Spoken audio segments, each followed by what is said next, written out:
내가 그리스도 안에서 참말을 하고 거짓말을 아니하노라.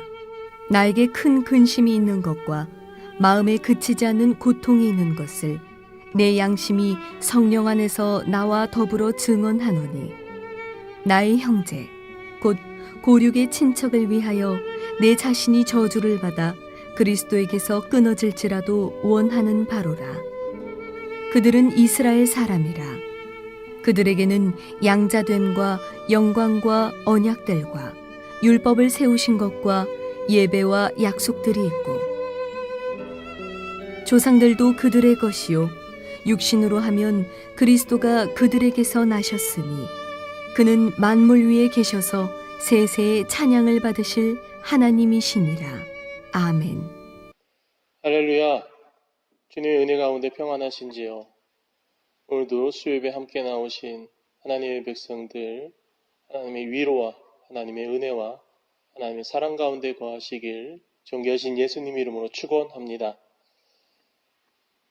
올해 3.1절이 몇 주년인지 아시죠? 101주년입니다.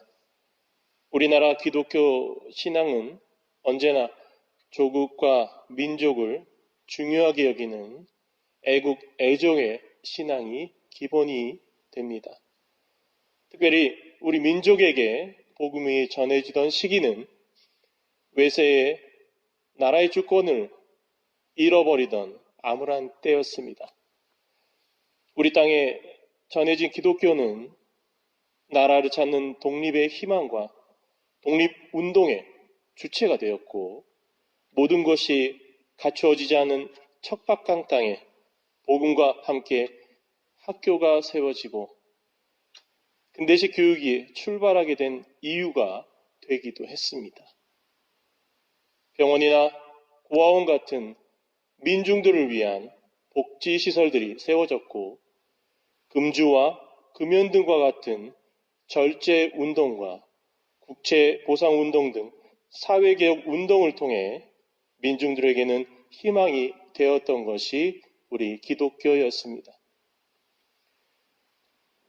이러한 유익한 열매들을 인하여서 사람들은 교회를 찾아 나오기 시작했습니다.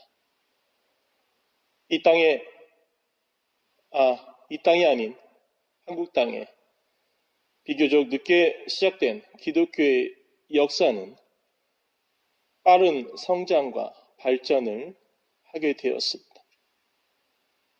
하지만 약 135년이 지난 지금 기독교의 교세라는 면에서 비교할 수 없을 정도로 성장했지만 복음의 영향력은 오히려 반감이 되었음을 볼 수 있습니다. 3.1운동 당시 인구는 1,700만이었고 기독교인은 30여만 명이어서 인구 비례로 본다면 1.8%에 지나지 않았습니다.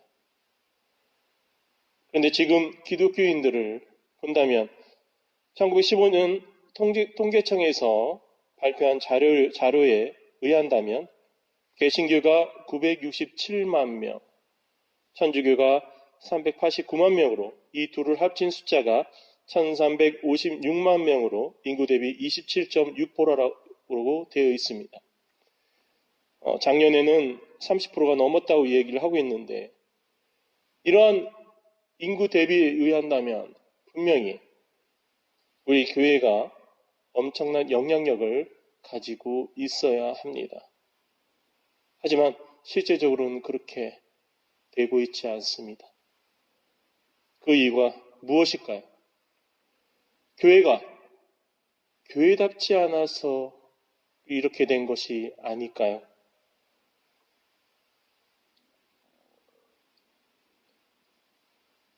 (3.1운동) 당시에는 교회 다니는 사람은 교회 다니는 것만으로 존경을 받았었던 시기입니다. 비록 예수쟁이라는 놀림을 받았지만 그 말 안에는 저 사람들은 정직하며 또 청빈하며 그리고 부지런한 사람이라 그 의미 가운데 내포되어 있었습니다.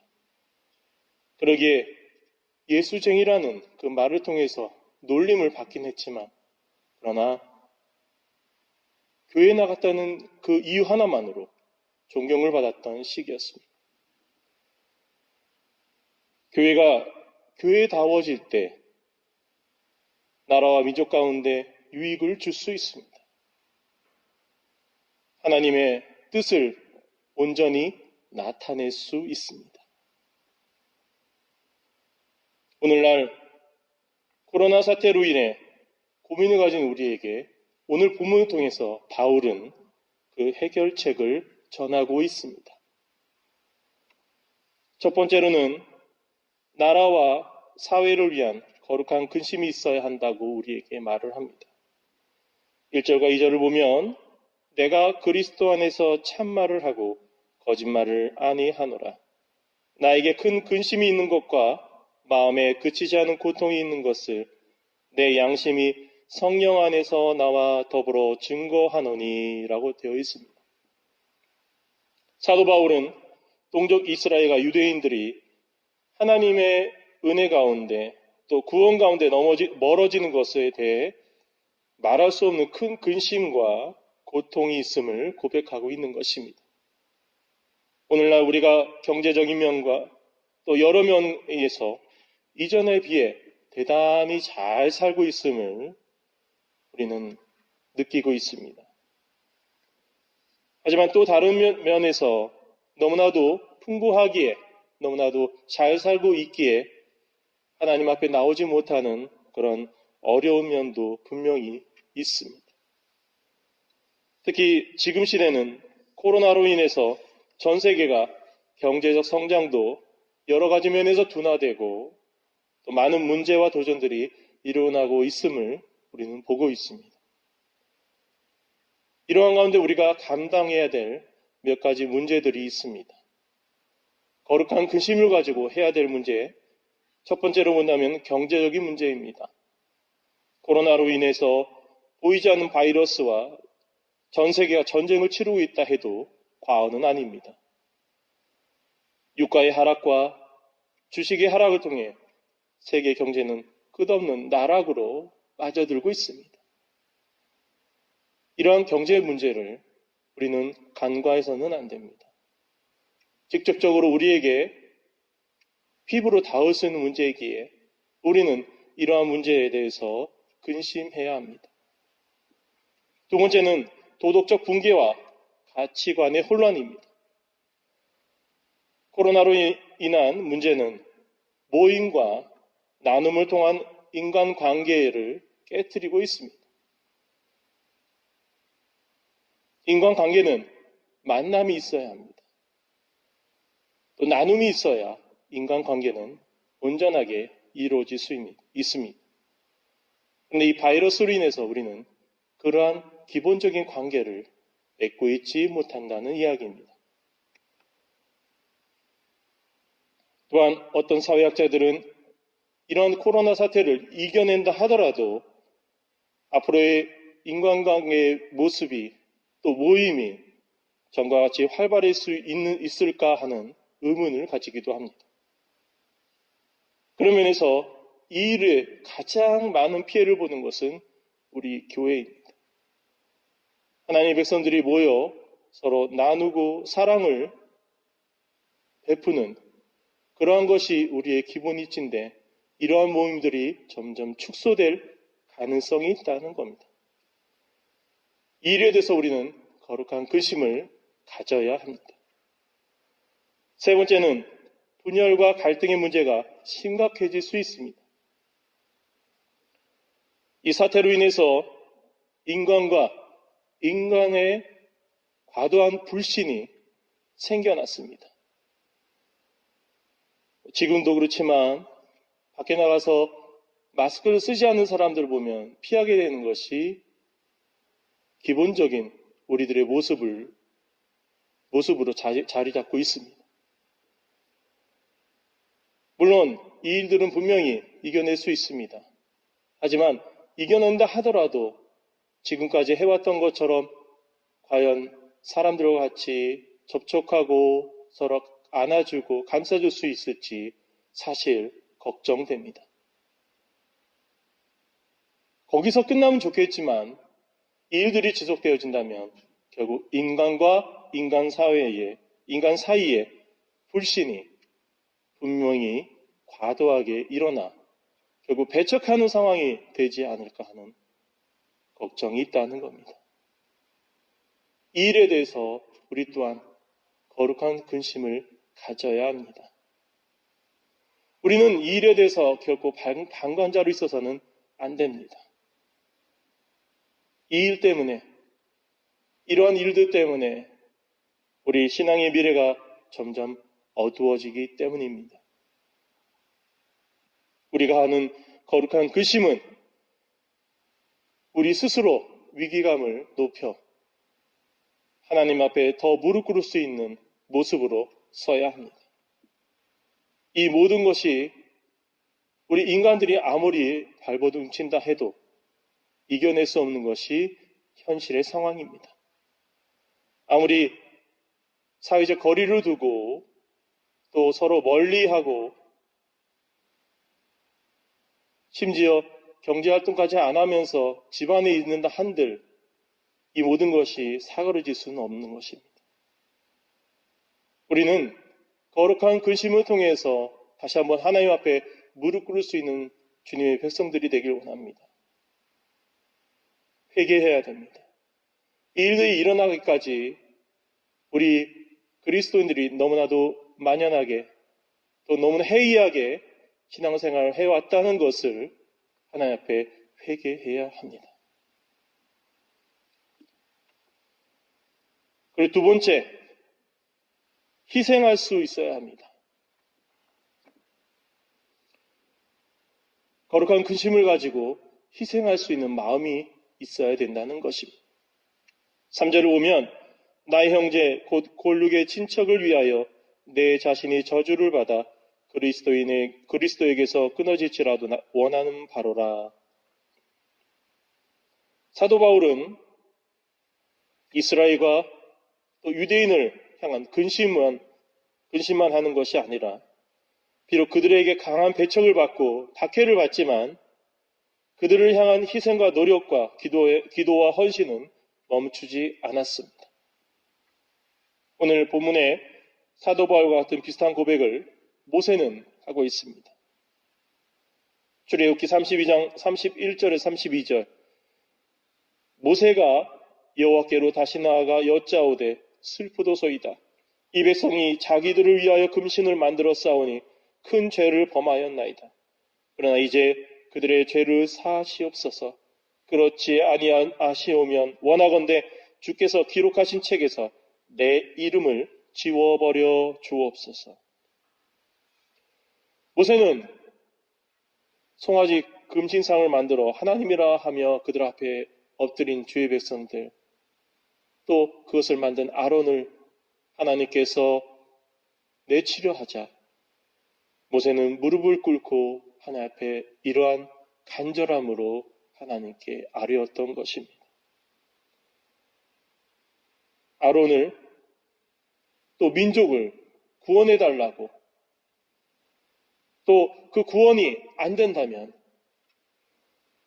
하나님께서 나라도 모세인 그 자신이라도 세워 민족을 만들겠다는 하나님의 그 말씀을 기억하기에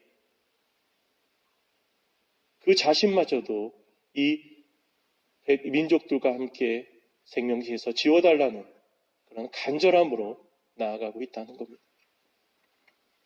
이 기도는 그저 말이 아니었습니다. 그 상황을 모면하려던 모세의 모습이 아니었다는 겁니다. 모세는 그 삶으로서 하나님께 진정함으로 또 진실함으로 나아갔기 때문에 그 기도는 하나님을 움직일 수 있는 기도였다는 것입니다. 독일의 신학자 본 헤퍼라는 아주 유명한 사람이 있습니다. 20세에 박사학위를 받고 23세에 교수가 됩니다. 23살 때 세계적인 신학자로서 세워졌다는 겁니다. 25살 베를린 대학의 교수가 되었습니다. 세계 신학계가 주목하는 신학자로서 우뚝 선 사람입니다.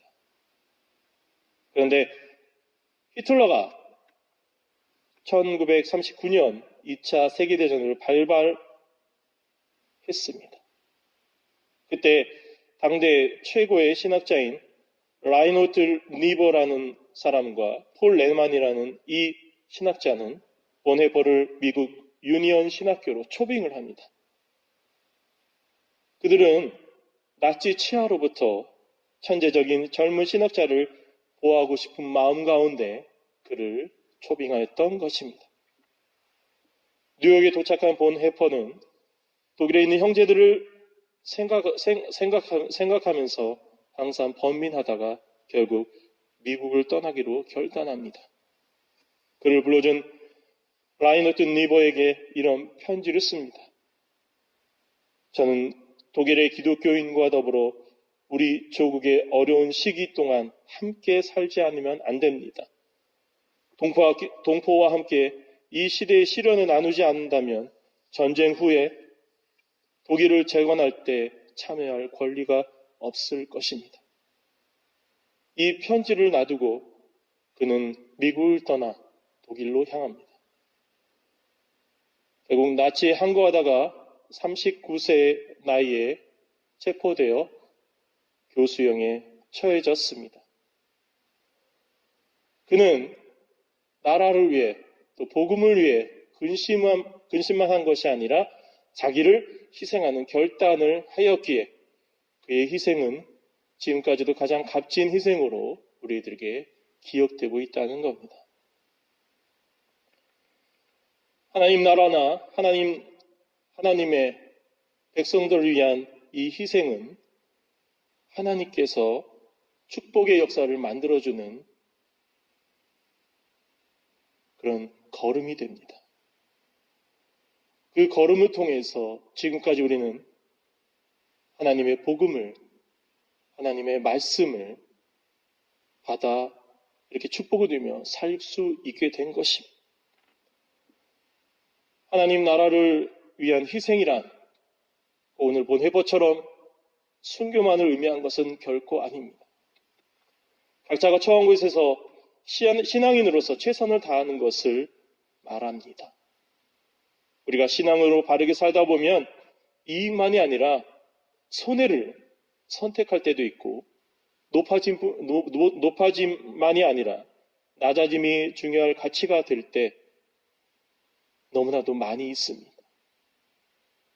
우리가 남들같이 똑같은 가치를 추구한다면 세상의 빛과 소금의 역할은 결코 할 수가 없습니다. 제가 앞에 3.1운동에 대해서 이야기하였기에 잘 아는 독립운동가요 시인이었던 윤동주 시인에 대해서 함께 이야기를 나누려고 합니다. 윤동주 시인은 중국 용종에서 출생하였고 명동학교, 숭실중학교, 연희 전문학교를 졸업하고 일본 유학 중에 1943년 항일운동을 했다는 혐의로 체포되었고 투옥되었습니다. 그는 100여 편의 시를 남기고 27세 나이에 옥중에서 요절을 합니다. 나중에 그의 시인을 살펴본 결과 일본의 생체 실험으로 인한 사망인 것으로 사료된다 하는 강력한 주장이 있습니다. 그가 죽자 나중에 그의 시를 모아 시집으로 출판하게 되었는데 하늘과 바람과 별과 시란 시집입니다. 그 가운데 십자가라는 시가 있습니다. 쫓아오는 햇빛인데 지금 교회당 꼭대기 십자가에 걸리었습니다. 첨탑이 저렇게도 높은데 어떻게 올라갈 수 있을까요? 종소리도 들려오지 않는데 휘파람이나 불며 서성거리다가 괴로웠던 사나이. 행복한 예수 그리스도에게처럼 십자가가 허락된다면 모가지를 들이우고 꽃처럼 피어나는 피를 어두워가는 하늘 밑에 조용히 흘리겠습니다. 여기서 쫓아오는 햇빛이라 함은 나라의 독립이라는 희망을 뜻하고 있습니다. 그리고 교회당 꼭대기 십자가가 걸렸다는 것은 그 희망이 진행되지 않는다는 것을 의미할 것이며, 첨탑이 저렇게 높은데 어떻게 올라갈 수 있을까요? 하는 어찌할 수 없는 절망을 표현하고 있는 것입니다. 종소리도 들려오지 않는데 휘파람이나 불며 서성거리다가는 아무것도라는 말은 아무것도 할 수 없고 아무것도 하지 못하고 갈등만 하는 윤동주 시인의 모습과 고뇌를 표현한 듯합니다. 행복한 예수 그리스도에게처럼 십자가가 허락된다면 모가지를 들이우고 꽃처럼 피어나는 피를 어두워가는 하늘 밑에 조용히 흘리겠습니다라는 그 의미는 예수님처럼 조국을 위하여 자신의 생명을 바칠 수 있다면 그것이 행복이라는 고백으로 생각이 됩니다. 우리들에게 대한민국이라는 조국과 민족이 있다는 것은 무한한 하나님의 은혜일 뿐 아니라 그 은혜와 축복을 바르게 받고 감당한 수많은 선조들이 또 선조들의 희생이 있었음을 우리는 잊지 말아야 합니다. 그리고 그들이 헌신하고 희생을 했던 그 모든 것을 우리 또한 우리 자손들을 위해서 이어나가야 함을 우리는 기억해야 합니다. 우리들의 희생과 또 헌신이 없다면 우리가 지금 누리고 있는 이러한 믿음의 축복을 그들은 결코 누릴 수 없기 때문입니다. 그러기에 우리는 우리의 희생과 헌신을 하나님의 나라를 위해 또 우리가 가진 사회를 위해 또 우리 민족과 나라를 위해 반드시 드려야 하는 또 자손들을 위한 걸음임을 기억해야 된다는 것입니다. 그리고 우리 세 번째, 이 희생과 헌신을 통한 그 은혜가 우리에게 주어졌다는 것을 잊지 말아야 합니다. 오늘 바울은 4절 이하를 보면 그들은 이스라엘 사람이라 그들에게 양자됨과 영광과 언약들과 율법을 세우신 것과 예배와 약속들이 있고 조상들도 그들의 것이요 육신으로 하면 그리스도가 그들에게 나셨으니 그는 만물 위에 계셔서 세세의 찬양을 받으시 하나님이시라. 아멘 하고 되어 있습니다. 유대인에게는 그 은혜가 그 조상으로부터 받은 은혜가 너무 많이 있다는 것을 설명하고 있습니다. 하나님의 말씀 받았고 그것이 언약이 되었으며 또 그 언약을 통해서 선민이 되었습니다. 그리고 하나님께 예배드릴 수 있는 자격을 받았으며 육신으로는 그 메시아 예수 그리스도께서 그 민족 가운데 태어나셨습니다. 이러한 많은 은혜가 있음에도 불구하고 그들은 그 은혜를 바라보지 못하고 그 은혜가 당연히 주어진 것으로 생각하여 교만하게 됩니다. 그 은혜 때문에 사명을 생각하지 않고 자신들만 선민이라는 편협한 생각에 빠져들어 결국 하나님께서 그들을 사용할 수 없는 지경이 되어 지금까지 왔다는 겁니다. 오늘 우리가 받은 은혜와 축복이 얼마나 큰 것인지 생각해 보셨습니까? 선진들의 희생과 헌신으로 인해 우리는 이처럼 큰 축복을 누리며 하나님과 함께 살고 있었음을 우리는 반드시 기억해야 된다는 겁니다. 그런데 그 축복이 당연한 것으로 여겨진다면 결국 우리는 이스라엘 민족처럼, 유대인처럼 교만하게 될 수밖에 없습니다. 지금 믿음의 생활, 또 지금 시대 신앙은 어쩌면 선택의 산물로 취급받고 있는지 모르겠습니다. 교회 예배에 참석하는 것이 내 삶의 시간을 내어 그때만 하나님께 드리는 헌신으로 생각되고 있는지 모르겠다는 이야기입니다. 만약 그것이 사실이라면 정말 통곡할 일입니다. 지난주 예배 가운데 목사님께서 우리 본당을 보여주셨고 또 우리 건물을 보여주신 영상을 찍었습니다. 그 영상을 보시면서 많은 분들이 감동을 받고 심지어 눈물을 흘리시면서 교회를 향한 하나님의 성전, 또 하나님의 예배를 드리는 이곳을 너무나도 그리워한 모습, 그러한 모습을 보내주셨습니다. 저는 그 가운데서 참 교회의 희망을 보았습니다. 물론 어떤 분들은 교회 건물에만 하나님이 계시느냐 하라고 말씀을 하실 수 있겠지만 하나님이 살아계시기에 어디든지 계신다고 말씀을 하시겠지만 그러나 이 교회는 하나님의 백성들이 모이는 거룩한 공동체의 사물입니다. 거룩한 성전입니다. 이 기반이 무너진다면, 이 공동체가 무너진다면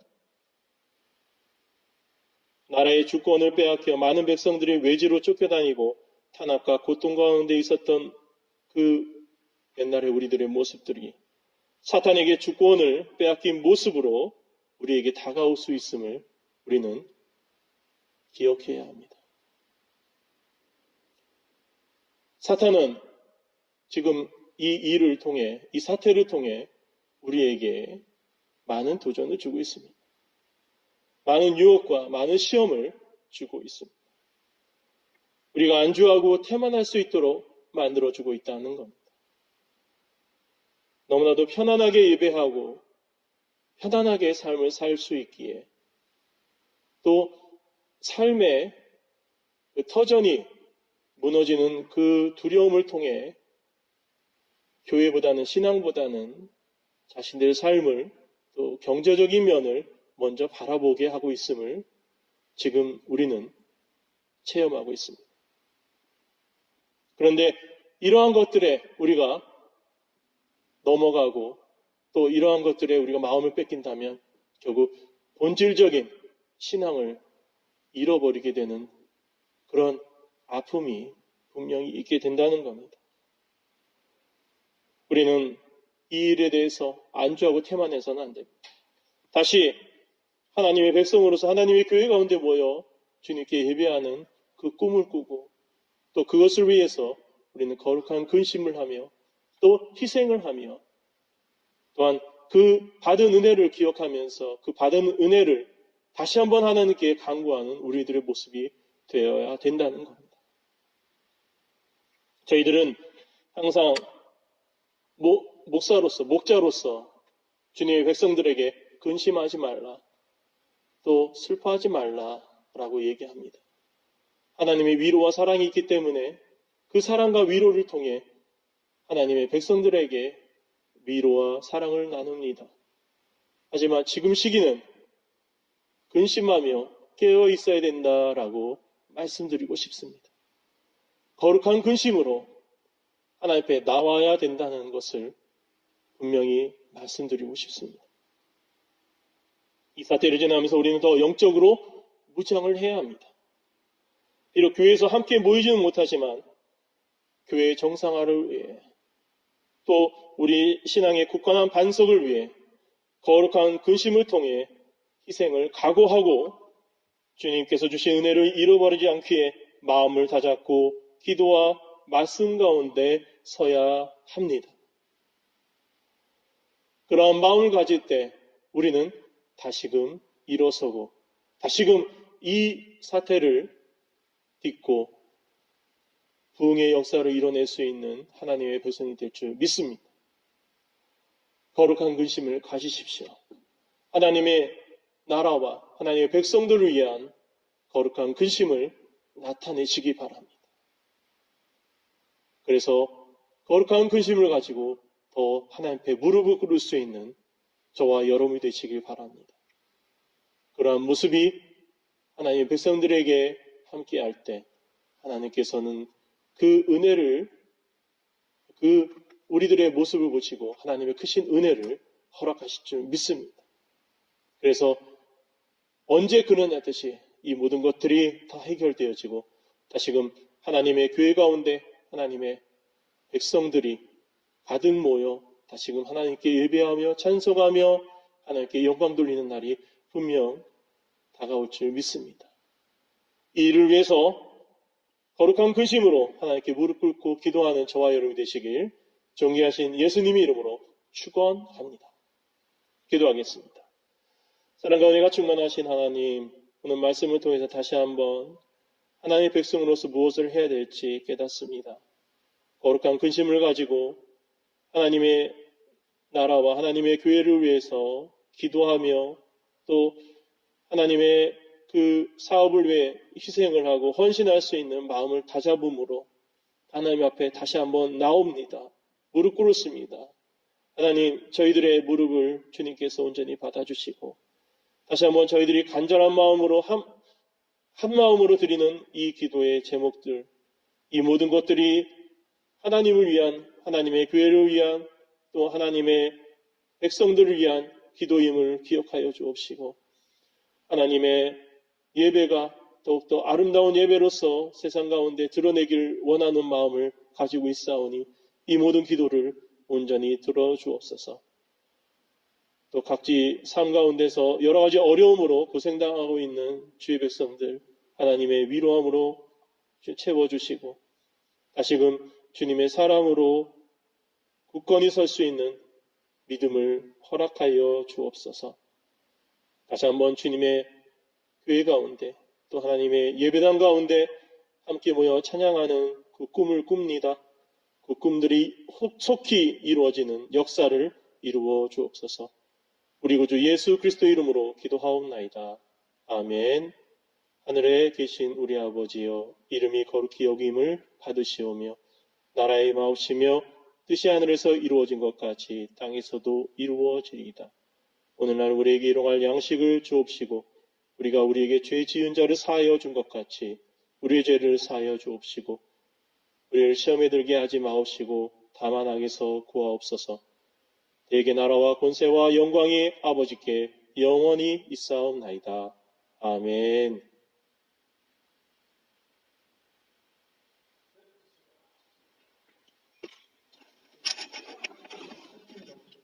이렇게 오늘 길었지?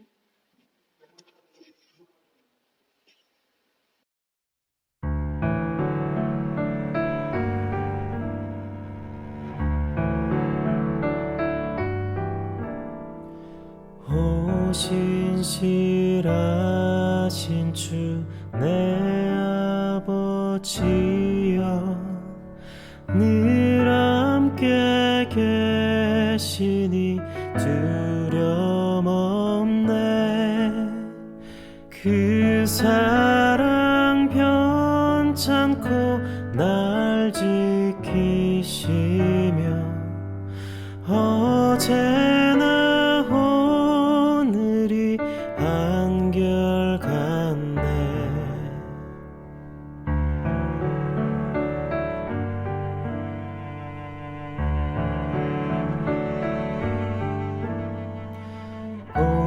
봄철과 또 여름, 가을과 겨울, 해와 달 별들도 다 주의 것. 만물이 주 영광 드러내도다. 신실한 주 사랑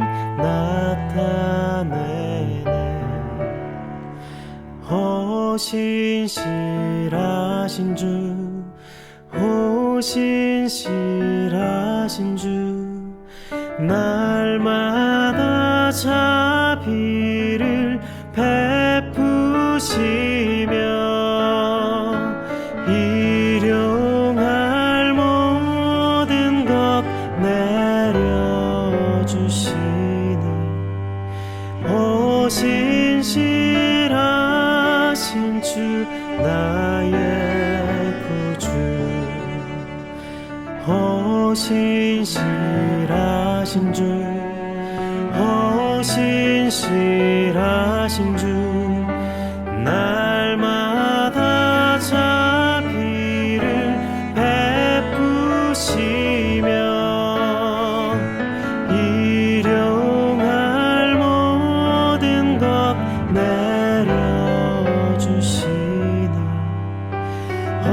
신실하신 주 나의 구주 내 죄를 사하여 안위하시고 주 친히 오셔서 인도하네. 오늘의 힘 되고 내일의 소망 주만이 만복을 내리시네. 신실하신 주 신실하신 주 날마다 자비를 베푸시며 일용할 모든 것 내려주시니 신실하신 주 나의 구주